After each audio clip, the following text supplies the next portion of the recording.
Hey guys, in this video I will show you how to create Stripe API and Webhook. Alright, so let's begin with the video. Start by opening your browser and going to the Stripe dashboard. Log into your account, and once you're on the main dashboard, head over to the left-hand menu and click on Developers. From there, select API Keys. This is where you'll find the keys that allow your app or website to securely communicate with Stripe. You'll see two types of keys: the publishable key, which is used on the front end of your website, and the secret key, which is used on your server. If you're testing, make sure View Test Data is turned on at the top. Then, copy both the test publishable key and the test secret key and use them in your application for testing payments and features. When you're ready to go live, simply turn off test mode to reveal your live API keys. These will be used for real transactions. Just remember, never expose your secret key in public code or client-side scripts.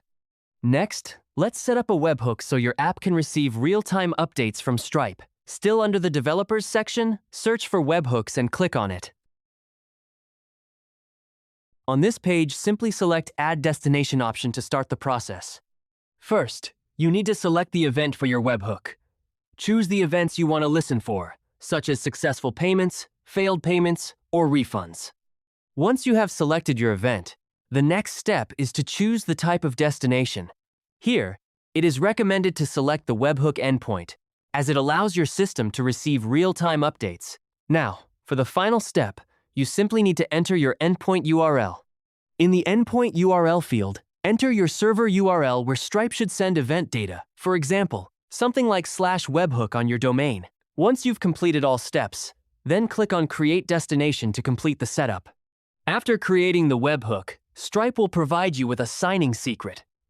This is very important. It's used to verify that incoming requests actually come from Stripe. Make sure to copy this secret and store it securely in your server's environment variables. Your server should use it to validate each webhook request before processing any data. And that's it. So that's basically how you can create Stripe API and Webhook. So that's all for this video. See you in the next one. Thanks.